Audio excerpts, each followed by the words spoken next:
Oke, ketemu lagi di pembahasan mengenai pemrograman web server side. Masih membahas mengenai hubungan antara MySQL dan PHP, bagian 2 saat ini, melanjutkan bagian 1 yang sebelumnya. Overview untuk materi sekarang, ya. Jadi kita akan membahas penggunaan database yang pernah kita buat kemarin, ya, database kantor. Kemudian membuat tabel pegawai yang nanti akan kita relasikan dengan tabel jabatan. Tabel jabatan sudah dibuat juga di bagian 1. Kemudian mengisi tabel pegawai dengan data. Kemudian kita menggunakan koneksi yang sudah dibuat juga di bagian 1, serta menampilkan isi tabel pegawai di browser.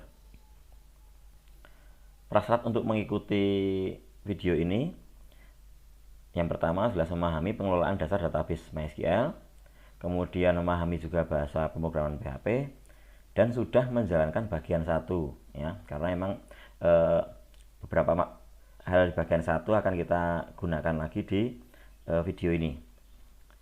Baik, langsung kita mulai saja. Di sini saya buka kembali adminer, ya. Kita buka kembali adminer. Nah, saya akan menggunakan database kantor. Oke, sudah ada. Atau kita buka juga langsung di sini ya, supaya langsung aktif di situ. Database kantor sudah aktif. Kemudian di sini kita akan, oh iya, sudah terlihat tabel jabatan di sini ya. Tabel jabatan yang kita buat sebelumnya. Kemudian kita akan membuat tabel pegawai.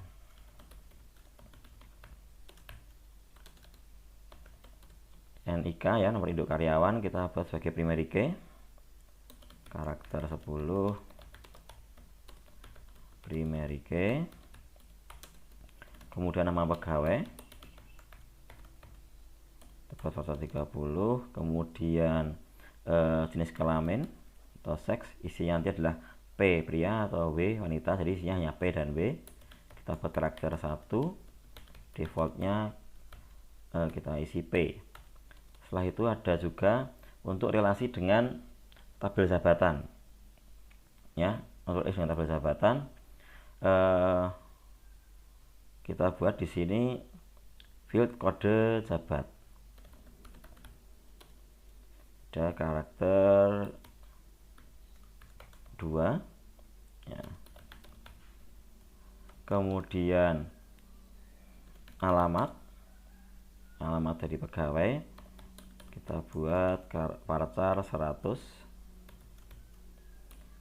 Kemudian status menikah atau belum, kita buat fieldnya saja namanya menikah. Kalau dia sudah menikah maka isinya nanti Y, kalau belum menikah maka dikosongi, ya. Kita buat ini kosong, karakter 1 defaultnya kosong. Kemudian yang terakhir tadi adalah gaji integer. Kita tambahi constraint untuk relasi, ya. Kita buat komplit saja ya, FK jabatan. Nama constraintnya adalah FK jabatan. Tidak harus ditulis seperti ini ya, nggak perlu pakai tulisan constraint FK jabatan juga nggak apa-apa. Kalau ingin komplit seperti ini, kemudian ini kita buat foreign key pada kode jabat yang kita referensikan ke tabel jabatan pada kode jabat juga. Tabel jabatannya kode jabat juga. Nanti kalau sudah dipakai di tabel pegawai kode jabat tersebut, kemudian di tabel jabatan akan dilakukan penghapusan, maka kita tolak, tidak boleh dihapus kalau sudah dipakai. Sedangkan kalau kode jabat itu diganti di tabel pegawai, diganti di tabel jabatan, maka kita buat supaya otomatis ikut terganti juga di tabel pegawai, sehingga kita tambahkan on update-nya itu cascade. Oke, ini kita jalankan. Oke, sudah jalan ya. Sudah ada tabel pegawai di sini. Seperti bentuknya, kemudian ada foreign key-nya. Ini kalau kita lihat skemanya, maka muncul relasi ini. Ya. Tabel pegawai dan tabel jabatan. Wah, udah berinya di sini. Ya. relasi di kode jabat. Oke, kemudian tadi kita akan isi datanya ya. Kita kembali ke sini,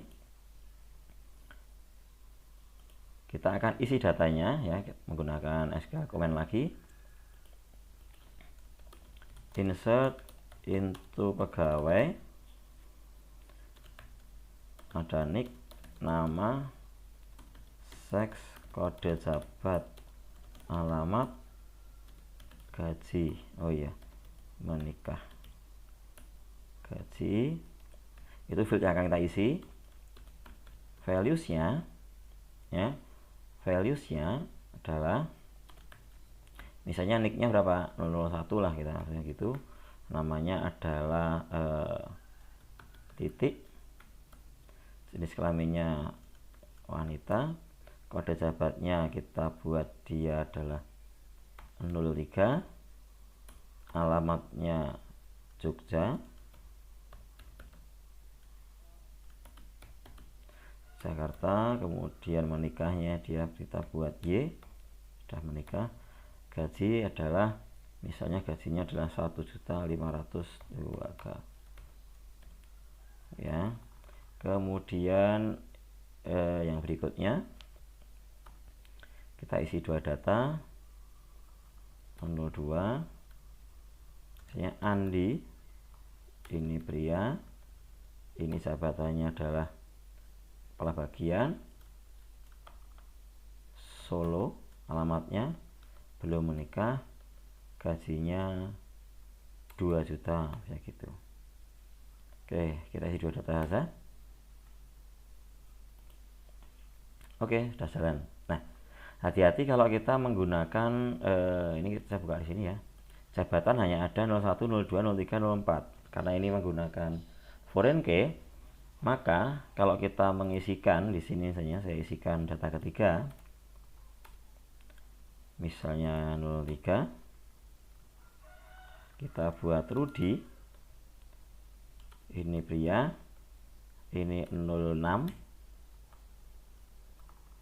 Jakarta juga, menikah 2.500.000. Apa yang terjadi? Saya execute di sini tidak mau disimpan. Kenapa? Karena tidak ada jabatan 06 ya, hanya 01, 02, 03, 04. Nah, ini kan ada foreign key sehingga itu ditolak pengisiannya. Nah, kalau kita ingin isikan di sini, misalnya dia adalah jabatannya adalah staff, maka kita buat 04 ya, gajinya misalnya 1 juta.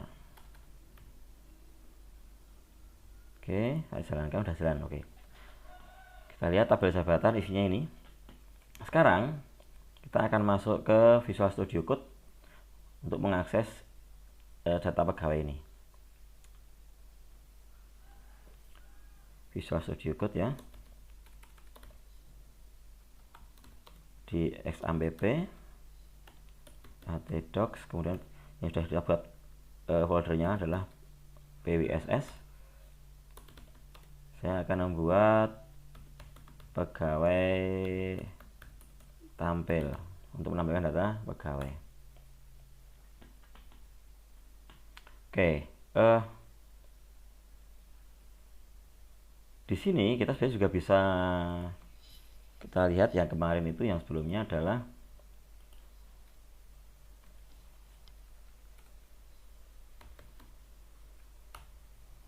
jabatan tampil ya. Nah, ini jabatan tampil. Kemudian kita akan membuat pegawai tampil. Sebenarnya jabatan tampil, pegawai tampil itu sama saja, hanya berbeda di bagian apa? Hanya berbeda di bagian query-nya. Juga untuk menampilkannya saja ya. Nah, ini kita bisa, untuk mempercepat kita bisa copy paste yang kemarin, letakkan di sini. Oke. Apa yang kita ganti? Kita ganti ini pegawai. Yang cukup hati-hati adalah ini. Dia ada relasi pegawai dengan jabatannya. Sehingga sini kita buat file visual nulisnya ya. Dari tabel pegawai kita beri alias P, semua fit dari tabel pegawai kita ambil. Kemudian dari tabel jabatan ya, jadi nanti kita buat pemanggilan jabatan, kita beri alias J. nama jabat. Di sini kita joinkan ya, kita joinkan dengan jabatan J, dijoinkan pada J kode jabat itu sama dengan P kode jabat, itu relasinya ya, seperti yang di skemanya tadi. Seperti waktu kita bicara skema, relasinya kan di kode jabat ya. Kemudian saya rasa itu di sini kita akan ganti menjadi data pegawai. Kemudian isinya adalah NIK, nama pegawai, kemudian ada seks, kemudian ada tadi apa, jabatan,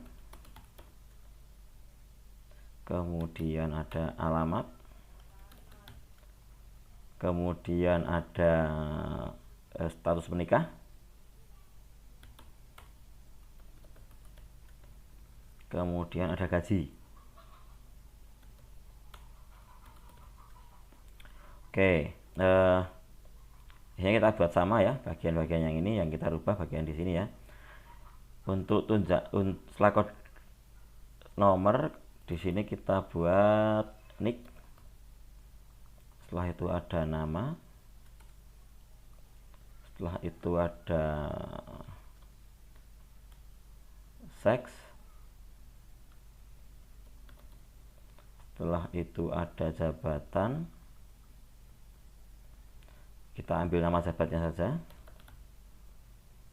Kemudian yang berikutnya adalah apalagi di sini, menikah ya. Menikah. Setelah itu alamat dulu, mohon maaf. Ada alamat dulu. Menikah. Terakhir ini adalah gaji. Oke, selesai di sini ya. Sekarang kita coba dulu jalankan. Kita jalankan di browser.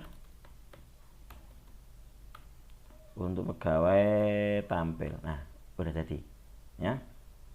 Nikah dan sebagainya sudah selesai semua.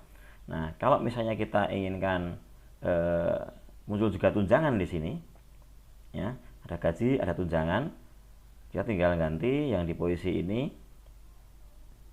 nama jabat, karena tunjangan ada di tabel jabatan. Kita harus tambahkan itu di sana.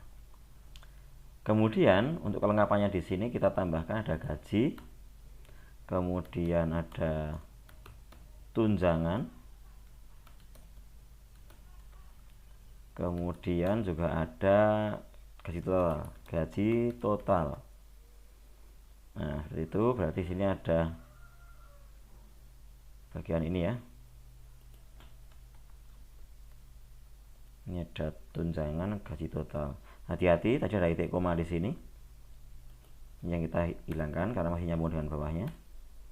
Kemudian ini juga hati-hati masalah penggunaan tanda petik ya, karena ini masih nyambung ya, petik di sini nyambung dengan petik yang nyambung dengan yang ini berikutnya ini juga. Oke, diakhiri di sini. Nah, sekarang kita tinggal ganti di sini ada gaji, ada tunjangan. Kemudian Anda bisa langsung menuliskan di sini gaji plus tunjangan, atau kita buat saja supaya lebih mudah ditulis ya. Gaji total adalah data gaji ditambah data tunjangan. Nah, jadi ada field variabel baru ya, variabel baru gaji total itu yang kita tuliskan di sini, bukan di array data tapi langsung variabel baru namanya gaji total. Oke, kita simpan, kita refresh di sini. Oke, langsung ada gaji total, gaji plus tunjangan masuk ke gaji total. Nah, kira seperti itu ya materinya. Jadi kita lihat bahwa kalau sudah pernah membuat satu yang selesai, maka yang berikutnya itu akan cukup mudah dibuat juga, karena sebenarnya hanya bisa kita lihat copy paste tadi, kemudian banyak hal yang mirip, yang berbeda hanya kemampuan untuk melakukan query di sini. Oke, saya rasa itu saja untuk pertemuan ini nanti kita lanjutkan ke bagian 3.